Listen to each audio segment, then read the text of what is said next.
What is up, YouTube? It's your girl Hannah here, and I am back with another video. Yo, I am back. So, the reason I'm back is because I've been away for a very hot, long minute. And it's not just hot because it's long. It's hot because I live in Florida and it's never cold. Save me.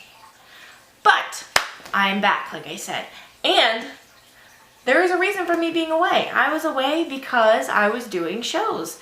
And the shows that I had seen were shows with friends of mine in them. So I don't really want to review a show with my friend in it just because my friend's in it. So I'm a little bit biased. So you wouldn't get an honest opinion. Anyway, I'm going to try and speed through this because I don't want to edit. So the show that I saw tonight was a show that is a very long time coming, because it has been on Broadway for almost 21 years, and it has been touring for about 15 of those years. If you haven't guessed it already, another hint is it's one of the big top 3 Broadway shows that every tourist goes to see. It is Lion King. Oh yeah. And I saw it at the Van Wezel Performing Arts Center. Sorry if that's not in focus. I really can't tell. I'm blind. I need new glasses. But, long story short, my friend, Mark Campbell, got cast in the show in 2017. He was Scar. And up until recently, he was in the cast. Sadly, I did not get to see him. But I did buy a shirt while he was in the cast. So hopefully some of the proceeds from the shirt went to him. Anyway, I'm here not to ramble about random stuff, but to give you a review of the show.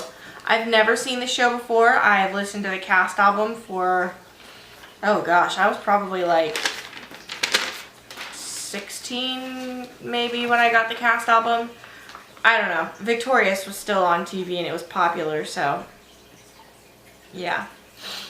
So, I saw it, if I keep looking down, by the way, I have my notes. I saw it at the Van Wezel, so for the technical stuff, I'm not so much judging the show as I am the Van Wezel for this.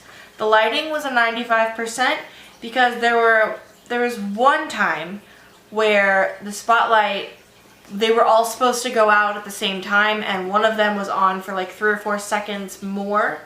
And I knew that they were all supposed to go out at the same time because the music had stopped, the curtain was coming down, and everybody was behind the curtain. So it was supposed to go off, and it didn't for a few seconds. So 95%. The sound. Now this is very important because at the Van Wezel, it's not really a theater, it's more of a concert hall. So the seating is different. Actually, speaking of seating, I'm going to show you where I sat right now.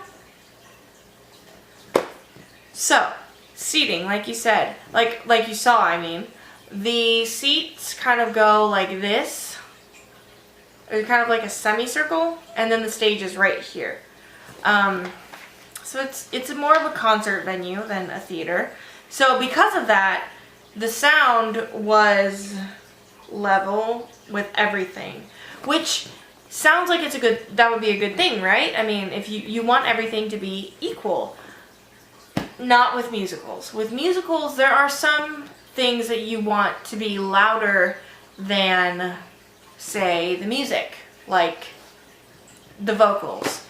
Or maybe you want Big Simba to be louder than Little Simba, or you just want Simba to be the loudest because he's the lead.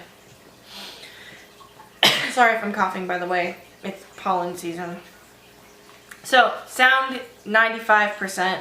Just because, again, like I said, it's a concert venue, so the sound's great for a concert, not so much for a musical. Tech. I don't normally review the tech, but this time I really have to because it wasn't very good. A few things went wrong. For instance, there were a few times where they had this like stick with grass poking up out of it, and there were 2 of them, and they were supposed to always go out like this, like together. But some of the times they would go out separate, and I knew that they weren't supposed to be separate because I could hear somebody on, like, backstage pushing it so that the second one connects with the first one.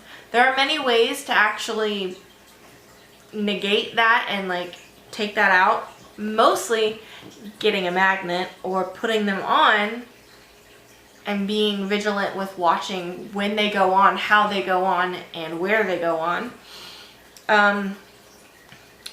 Also, I noticed that, I don't know, it was just weird the way that it was the grass, and sometimes the water would do that too. Oh, set and costume design, 100%, because both of them pulled me. They, like, grabbed me and pulled me in to Africa, and I thought that was so cool. The sets, costuming, the colors were vibrant. I wasn't bored at all during the show.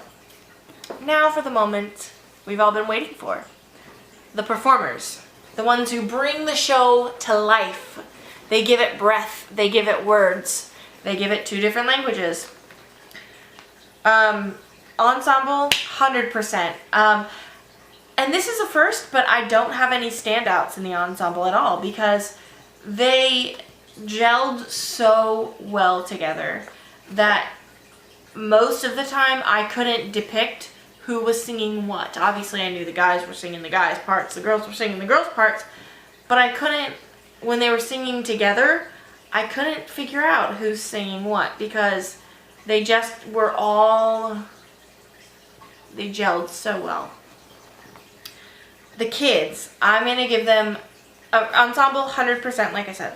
The kids, I'm going to give them a 95%. They would be 100 if they were more energetic. But I get it. You know, it's a 2-show day. I saw the second performance of the day, and it's a 9-show week. So the kids, they were tired. But they were still really good. In fact, young Simba made me cry when the dad died. So there's that. And when I told the kid after the show, he kind of laughed. So it was really cute.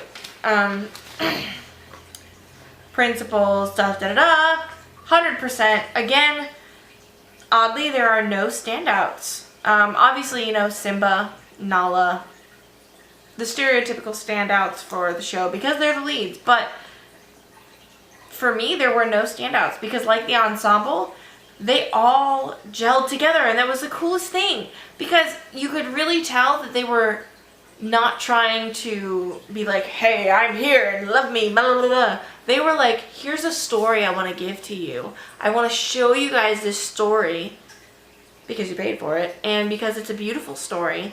And honestly, I could tell that they're a family and that they really liked helping each other out because I don't know what it was, but they just all like succumbed to each other and gelled with each other, and it was perfect. And that's it for my review. Honestly, I think I would give the show about a 95% just because of all the ups and downs. So yeah, 95% for Lion King touring cast of 2019. Great job, guys. Bravo. Honestly. Now, I'm going to tell you guys something because this is pretty cool. My next review actually won't be until May because I'm going to be going to see Sweeney Todd at the Oslo Repertory Theater. Last preview, seeing it on May 3rd. I'm excited. I'm so freaking excited. We get the tickets for like super cheap. I think it's like $16. It's fantastic. Then after that, the month after that, I am seeing Come From Away at the Strauss Center. I'm actually going to be going to see it on my birthday. Well, for my birthday, 2 days before my birthday. And I'm seeing it with my mom, my dad, and my best friend Brianna. So I'm so excited. It's going to be so fun. Oh my gosh, Come From Away is my favorite musical, and you bet I will be giving you a review of the tour. Because you already saw my other review of the Broadway production, and you know it's my favorite musical, so there you go. Now, all I'm going to say is actually I have an ad for you. Go look up Foray Kids online, please. Because I do photography for this magazine. Not all of it, just a little bit, but you guys should look this up because it's fantastic. It's called Foray Kids, Foray Kids magazine. You can look it up online. It'll be in the description below. And yeah, that's about wraps it up. So, like, comment, and subscribe. Click it right down there. Like, go. Just get to clicking now. And I will see y'all on the flip side. Check my Instagram in the descriptiones. Bye!